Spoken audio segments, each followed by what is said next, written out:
Excellence, Monsieur le Président, l'honorable Vital Kamerhe. Monsieur le Président de l'Assemblée nationale, félicitations. Mes respects, Excellence. Mes respects et merci pour tout. Merci pour tout. Aujourd'hui, c'est un grand jour. Merci. Félicitations. Loyauté réitérée. À la demande du président de la République, parce que nous étions 3 candidats et le président a voulu qu'on applique la démocratie parce qu'il ne voulait pas avoir de préférence pour l'un ou l'autre candidat. Je dois d'abord rendre grâce à Dieu qui a fait que cet événement puisse avoir lieu. Remercier le président de la République pour la confiance qu'il m'a toujours faite et je réitère ici cette confiance auprès de la haute autorité de l'Union sacrée. Je voudrais aussi féliciter les organisateurs, c'est-à-dire le présidium, aujourd'hui présidé par l'honorable Augustin Kabouya, président AI de l'UDPS. Remercier le président Bosso et le président Bahati qui étaient dans la course avec moi. Nous avons gagné ensemble parce que nous avions pris l'engagement devant le président de la République de mener un combat loyal, démocratique, et que ce combat ne laisse pas de séquelles, que ce combat ne nous divise pas, que ce combat se fasse dans la loyauté, et que bien au contraire, que celui qui gagne puisse avoir un regard tout à fait particulier envers et respectueux envers ceux qui ont perdu, et que ceux qui ont perdu comprennent qu'ils n'ont pas été frustrés, mais c'était la volonté de la classe politique, de la majorité.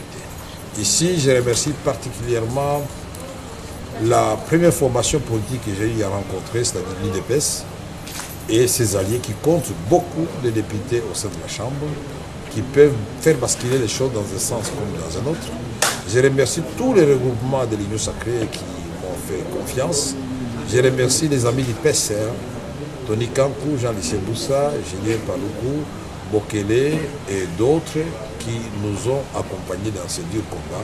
Maintenant que je vais devenir président de l'Assemblée nationale, inévitablement, parce que je serai le candidat de l'Union sacrée de l'opposition, candidat unique, et je voudrais rassurer tout le monde que nous allons travailler dans l'harmonie, que nous allons faire en sorte que nous puissions redorer l'image de l'Assemblée nationale et du député national. Nous allons faire en sorte que la séparation des pouvoirs soit une réalité. Nous allons pousser le gouvernement, la première ministre et les ministres à remplir leurs assignations contenues dans le programme du gouvernement, dont le contrôle parlementaire sera de rigueur. Nous allons faire en sorte que les cris de détresse de notre population profonde soient relayés dans les débats à l'Assemblée nationale. Et surtout, cette agression rwando-ougandaise contre notre pays, et particulièrement dans le Nord Kivu et dans l'Ituri, il faudra que là, cela se sache. Nous allons faire en sorte que les réformes soient élaborées et adoptées à temps pour que les actions du gouvernement trouvent un matelas sur lesquels elles vont prospérer et porter des fruits en termes d'héritage que le président voudrait laisser à notre pays.